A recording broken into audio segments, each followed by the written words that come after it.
ये समय होता है 4 अगस्त सुबह 11 बजे का, जब लिज़ी चिल्लाती है कि पिताजी का खून हो गया है। तभी मैगी नाम की मेड भागकर उनके कमरे में आती है तो देखती है कि सोफे पर किसी ने कुल्हाड़ी मारकर हत्या कर दी थी। तभी मेड पुलिस को कॉल करती है और घर की मालकिन लिज़ी की सौतेली माँ के पास जाती है तो वह वहाँ देखती है कि लिज़ी की सौतेली माँ एबी की भी हत्या किसी ने कुल्हाड़ी मार मार कर दी होती है। आखिर इस परिवार में इन दो लोगों की हत्या क्यों हो गई, आइए जानते हैं। इस कहानी की शुरुआत अमेरिका के मैसेच्यूसेट्स में फॉल रिवर के पास एक अमीर बिजनेसमैन रहता था जिसका नाम था एंड्रयू जैक्सन बॉर्डन। उनकी शादी 1845 में सारा एंथनी बॉर्डन से हो जाती है जिसमें उनके 3 बच्चे हुए। सबसे बड़ी बेटी जिसमें 1851 में एमा लियोनारा बॉर्डन का जन्म हुआ, 1856 में एलाइस ईस्थर बॉर्डन का जन्म हुआ जिसकी 1858 में मौत हो गई, और तीसरी बेटी थी लिज़ी एंड्रयू बॉर्डन। इनकी जिंदगी एकदम खुशहाल चल रही होती है। तभी 1863 में इनकी माँ सारा एंड्रयू बॉर्डन की मृत्यु हो जाती है। इनके पिता का टेक्सटाइल का बहुत बड़ा बिजनेस था। पिता का बड़ा बिजनेस होने के कारण उसके पिता अपनी बच्चियों पर ध्यान नहीं दे पाते थे, जिसमें उसकी बड़ी बेटी एकदम शांत स्वभाव की होती है लेकिन उसकी छोटी बेटी एकदम झगड़ालू किस्म की लड़की होती है। तभी उसके पिता 1866 में सारा बॉर्डन की मृत्यु के बाद एफी डर्बी ग्रे नाम की लड़की से शादी कर लेते हैं। अब तो उन लड़कियों की जिंदगी नरक होने वाली थी। एंड्रयू एक करोड़पति इंसान होता है लेकिन उसके साथ साथ एक कंजूस इंसान भी होता है। इसका घर एक पूर्स इलाके में आता था तो आसपास के बच्चों के पास बहुत ज्यादा सुविधाएं होती है। लिज़ी और एमा के पास उतनी ही सुविधाओं का अभाव होता है। लिज़ी और एमा को एंड्रयू कभी न ढंग से खेलने देता था, न पार्टी में जाने देता था। यानी ये एक पुराने स्वभाव का आदमी था जो कि उन लड़कियों पर पाबंदी लगाकर रखता था। शादी के बाद एंड्रयू एकदम और ज्यादा कंजूस हो जाता है और उन लड़कियों पर और ज्यादा रिस्ट्रिक्शन लगाने लगता है। इससे उन दोनों लड़कियों की जिंदगी नरक हो जाती है। अब शादी के बाद एंड्रयू के घर पर एबी के कजिन का आना जाना लगा रहता है। एंड्रयू एबी के कहने पर उनके कजिन्स को बहुत महंगे महंगे गिफ्ट, एक बार तो घर ही गिफ्ट कर दिया था जो कि लिज़ी के बहुत ज्यादा करीब था। तभी लिज़ी ने अपने गार्डन में कबूतरों के लिए एक घर बनाया होता है जिसमें कबूतर आ जाया करते थे। लेकिन एक दिन एंड्रयू ने उन कबूतरों को बहुत बुरी तरह से मार दिया, जिसे देखकर लिज़ी बहुत ज्यादा रोती है, चिल्लाती है। यही सब घटनाएं लिज़ी के मन में खून घोलने का काम करती है। 1892 तक आते आते लिज़ी और एमा की उम्र 30 साल से भी ज्यादा हो चुकी होती है लेकिन उसका बाप कंजूसी के कारण उनकी शादी नहीं करवा रहा होता है, क्योंकि उस समय अमेरिका में माना जाता था 25 साल तक लड़कियों की शादी करवा देनी है, क्योंकि उसके बाद लोग शादी नहीं करते थे, क्योंकि एक ज्यादा उम्र की लड़की से कौन ही शादी करना चाहेगा। तभी वो दिन आता है 4 अगस्त 1892 जब एंड्रयू और एबी की हत्याएं हो जाती हैं। जब पुलिस इस केस की छानबीन करती है तो उन्हें पता चलता है कि एबी की हत्या एंड्रयू की हत्या से 2 घंटे पहले हुई है।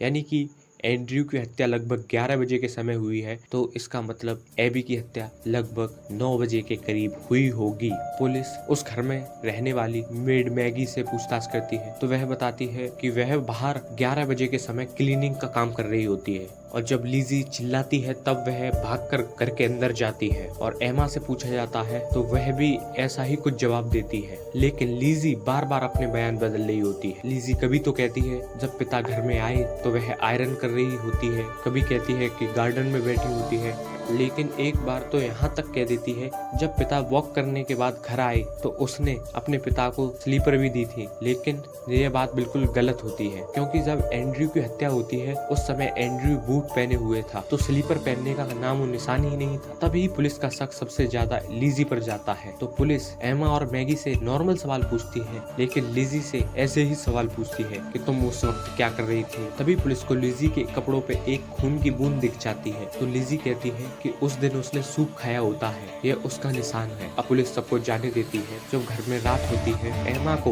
लिज़ी का कुछ अलग ही स्वभाव दिखता है, क्योंकि एमा को अपने पिता के मरने का गम होता है लेकिन लिज़ी के चेहरे पर कोई गम नहीं था। ऐसे ही पुलिस का उनके घर आना जाना लगा रहता है तो एमा को भी अपनी बहन लिज़ी पर शक होता है। तभी एक दिन एमा स्टोर रूम में रखी कुल्हाड़ी को देख लेती है, लेकिन वो सोचती है कि ये कुल्हाड़ी उसी किलर ने यूज की होगी।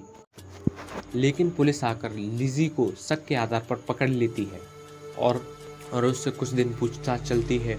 सभी सबूत लिज़ी के खिलाफ होते हैं।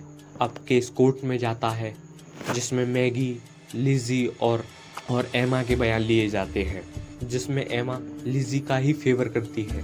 लिजी के बारे में अच्छी अच्छी बातें बताती है। कोर्ट के जज को भी लगता है कि शायद लिजी ने हत्या नहीं की है, लेकिन तभी उसी समय फॉल रिवर के पास एक तीसरी हत्या हो जाती है, जो कि बिल्कुल उसी तरह से होती है जैसे कि एंड्रयू और एबी की हुई होती है। तभी लिजी का एडवोकेट सभी लोगों को कंफ्यूज कर देता है। वो कहता है क्या पता वो किलर लिजी के माता पिता की हत्या भी कर गया हो। अगर लिजी ने हत्या की होती तो लिजी तीसरे बंदे की हत्या कैसे कर सकती है, क्योंकि लिजी तो जेल में बंद थी। तभी 20 जून 1993 को कोर्ट का फैसला आता है। कोर्ट का कहना था कि ये सभी सबूत लिजी की ओर इशारा तो कर रहे हैं, लेकिन कोई डायरेक्ट एविडेंस नहीं है। न तो पुलिस को कुल्हाड़ी मिली होती है और न ही वो कपड़ा जिसमें लिजी का खून लगा होता है। तभी कोर्ट उसे बाइज्जत बरी कर देती है। लेकिन अब बात वही आ जाती है कि इस हत्या को किया तो किया किसने। लेकिन अब इन दोनों बहनों के लिए आजादी हो गई थी और पिता की सारी संपत्ति भी इन दोनों ही की थी, क्योंकि पिता इस समय $52 मिलियन की संपत्ति इन लोगों के लिए छोड़ गए थे। अब एमा का अपनी बहन के बारे में बहुत पॉजिटिव सोचना था, क्योंकि एमा बेकार ही में अपनी बहन लिजी पर शक कर रही थी। जब वे घर जाते हैं तो उसके टाउन वाले लिजी से बात तलक नहीं करते हैं और लिजी को ही अपने पिता का हत्यारा मानते हैं। यदि लिजी चर्च जाती है, चर्च में से उससे दूर हट जाते हैं। एक दिन इसी रवैयों को देखते हुए एमा उन लोगों से लड़ जाती है कि मेरी बहन कातिल नहीं है, मेरी बहन कोर्ट ने बाइज्जत बरी कर दिया है। तभी लिजी अपनी बहन एमा को समझा बुझा कर घर ले गई और एमा पूछती है क्या तुझे सच में अपने पिताजी के जाने का गम नहीं है। अब लिजी ने धीरे से एमा के कान में कहा कि मैंने ही मिस्टर बॉर्डन और मिसेस एबी को मारा है। इसके बाद लिजी अपनी बहन एमा को सारी घटना के बारे में बताती है कि सबसे पहले लिजी एबी के कमरे में जाती है जब समय 9 बजे के करीब हुआ होता है। जब पहली कुल्हाड़ी एबी के सर में मारती है तो उसकी पहली कुल्हाड़ी से ही मौत हो जाती है। जैसा कि हम जानते हैं लीजा को एबी से कितनी नफरत थी, तो लीजा एबी में 18 और कुल्हाड़ी मारती है, जिससे उसके कपड़े बहुत ज्यादा खून से लाल हो जाते हैं। तभी वो अपने स्टोर रूम में जाती है और उन कपड़ों को धोने लगती है, लेकिन उसने कपड़ों को बदला नहीं होता है, क्योंकि उसे अपने पिता के साथ भी ऐसा ही करना होता है। इसी कारण से उसे 2 घंटे लग जाते हैं। जैसे ही उसके पिता वॉक पर से घर आते हैं तो उसे अपने पिताजी का डेली का रूटीन पता होता है कि वह वॉक पर से आकर सोफे पे सोते हैं। जैसे ही उनकी आंख झपकने लगती है तो लिजी कुल्हाड़ी लेकर जाती है और उनकी नींद में ही पहली ही कुल्हाड़ी मारती है। पहली ही कुल्हाड़ी से उनकी मौत हो जाती है। तभी लिजी उनमें 11 कुल्हाड़ी और मारती है और कुल्हाड़ी को स्टोर रूम में रखकर कपड़े बदलकर ऐसा नाटक करने लगती है कि पिताजी की हत्या हो चुकी है।